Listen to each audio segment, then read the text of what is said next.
ఎక్కడ నెగ్గాలో కాదు ఎక్కడ తగ్గాలో తెలిసి ఉండాలి అంటారు. కానీ ఆ నేత తగ్గాల్సిన చోట కూడా నెగ్గి చూపించారు. తడబడ్డా నిలబడ్డారు. కానీ ఇప్పుడు నెగ్గాల్సిన టైంలో ఆయన తగ్గాల్సి వస్తుంది.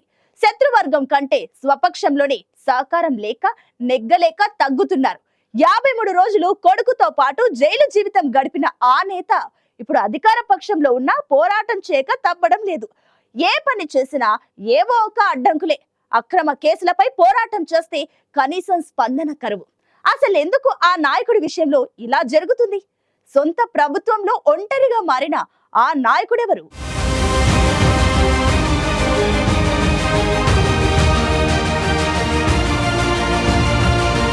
చంద్రబాబుపై అక్రమ కేసులు పెట్టిన వారి లెక్కలు బయటకు తీస్తున్నారు. రఘురామకృష్ణంరాజుకు 3rd డిగ్రీ చూపించిన వారు జైలు బాట పట్టారు. టీడీపీ అధికారంలోకి వచ్చాక ఇలా ఒక్కొక్కరి లెక్కలు తెలుస్తున్నారు. కానీ 78 కేసులు ఎదుర్కొని 53 రోజులు కుమారుడితో సహా జైలుకు వెళ్లిన జేసీ ప్రభాకర్ రెడ్డి విషయంలో మాత్రం టీడీపీ అంత సానుభూతితో లేనట్టే కనిపిస్తోంది. వాస్తవంగా జేసీ ప్రభాకర్ రెడ్డి వైసీపీ అధికారంలోకి వచ్చిన తర్వాత ఎదుర్కొన్న ఇబ్బందులు అన్నీ కావు. ఓ విధంగా చెప్పాలంటే అధినేత చంద్రబాబు నారా లోకేష్ కంటే ఎక్కువ కేసులు ఎదుర్కొన్నారు. అయితే అధికారంలోకి వచ్చాక కూడా ఆ నాయకుడిపై ఎందుకింత చిన్న చూపు అంటే గత 5 ఏళ్లలో జరిగిన పరిణామాలోసారి రివైండ్ చేసుకోవాలి.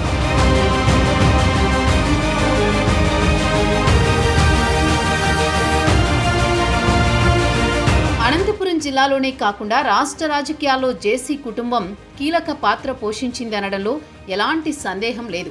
ముఖ్యంగా తాడిపత్రి కేంద్రంగా 4 దశాబ్దాలుగా ఆ కుటుంబ ఆధిపత్యం సాగింది. గతంలో కాంగ్రెస్ పార్టీలో ఉన్న 2014 తర్వాత టీడీపీలోకి వచ్చిన వారి ఆధిపత్యం ఏమాత్రం తగ్గలేదు. అయితే 2019 ఎన్నికల్లో ఓటమి తర్వాత జేసీ కుటుంబానికి కష్టాలు మొదలయ్యాయి.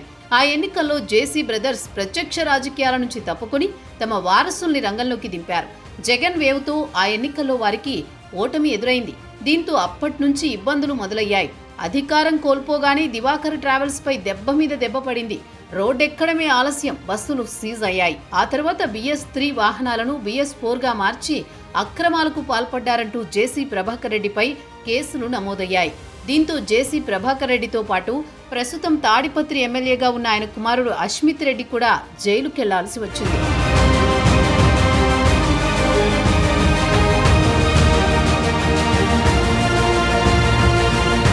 1-2 రోజులు కాదు, ఏకంగా 53 రోజుల పాటు జేసీ ప్రభాకర్ రెడ్డి ఆయన కొడుకు జైలు జీవితం గడపాల్సి వచ్చింది.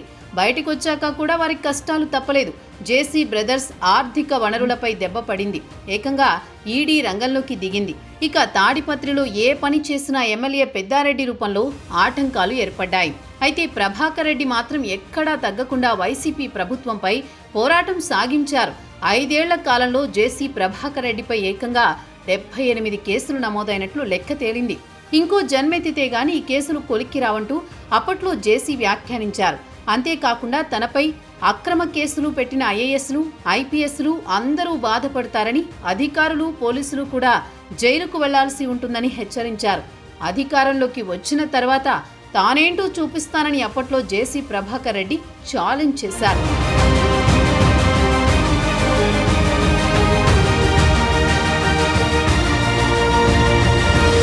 2024 ఎన్నికల్లో వైసీపీ ఓడిపోయింది.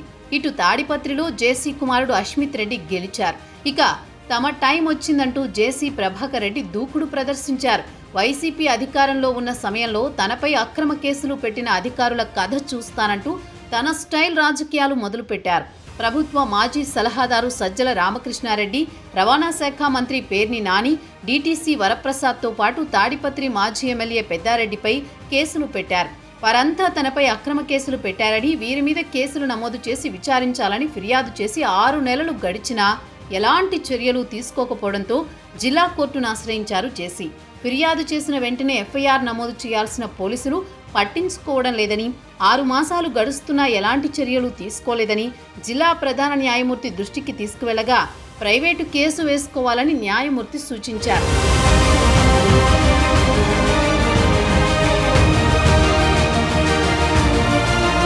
జేసీ ప్రభాకర్ రెడ్డికి సొంత ప్రభుత్వంలో కూడా సహకారం అందడం లేదన్న అభిప్రాయం వ్యక్తమవుతోంది. ఎందుకంటే ఇటీవల కడప జిల్లాలో జరిగిన బూడిద రవాణా వ్యవహారంలో కూడా చంద్రబాబు సీరియస్ అయ్యారు. తాడిపత్రిలోకి మాజీ ఎమ్మెల్యే పెద్దారెడ్డిని రానివ్వకుండా అడ్డుకున్నారన్న ఒక్క విషయం తప్ప జేసీ గతంలో అనుకున్నవేవీ జరగడం లేదని టాక్. గతంలో జేసీ జైలుకు వెళ్లిన సమయంలో నారా లోకేష్ నేరుగా తాడిపత్రిలోని జేసీ ఇంటికి వచ్చి పరామర్శించారు. ఇప్పుడు వారు చేస్తున్న దానికి రెట్టింపు స్థాయిలో మూల్యం చెల్లించేలా చేద్దామని అప్పట్లో లోకేష్ చెప్పారు. యువగలం పాదయాత్ర సమయంలో కాకుండా చంద్రబాబు వచ్చిన ప్రతిసారి జేసీ గురించి చెబుతూ ఆయన్ని ఇబ్బంది పెట్టిన ఏ ఒక్కరిని వదిలేది లేదని చెప్పారు. జేసీ పోరాట పటిమను మెచ్చుకున్నారు. తీరా అధికారంలోకి వచ్చాక అంతా రివర్స్లో జరుగుతోంది.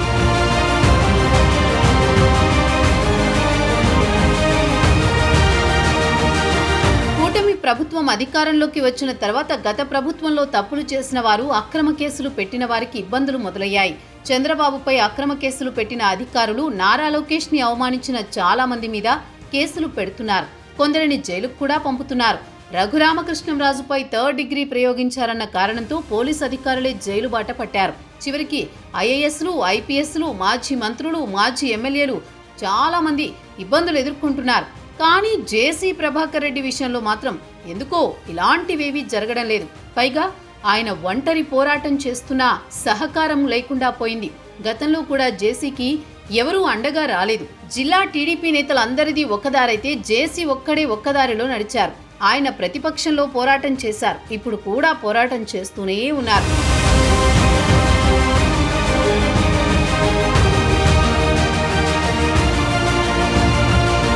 జేసీ విషయంలో ఎందుకిలా జరుగుతుందో ఎవ్వరికీ అర్థం కాని పరిస్థితి. ప్రతిపక్షంలో ఉండగా వైసీపీపై చేస్తున్న యుద్ధం మీద ప్రశంసలు, సానుభూతి ప్రదర్శించిన అధినాయకత్వం ఇప్పుడెందుకు పట్టించుకోవడం లేదో ఎవరికీ అంతు చిక్కడం లేదు. తెలుగుదేశం పార్టీ జేసీని అవసరానికి వాడుకుందా, లేదా ఇప్పుడు ఆయనకి గ్రిప్ ఇస్తే తట్టుకోలేమని భావిస్తున్నారో అర్థం కావడం లేదు. ఏదేమైనా ఈ పరిస్థితులన్నీ చూశాక జేసీ అప్పుడు ఒంటరే, ఇప్పుడు ఒంటరేనని మాత్రం స్పష్టంగా అర్థమవుతోంది.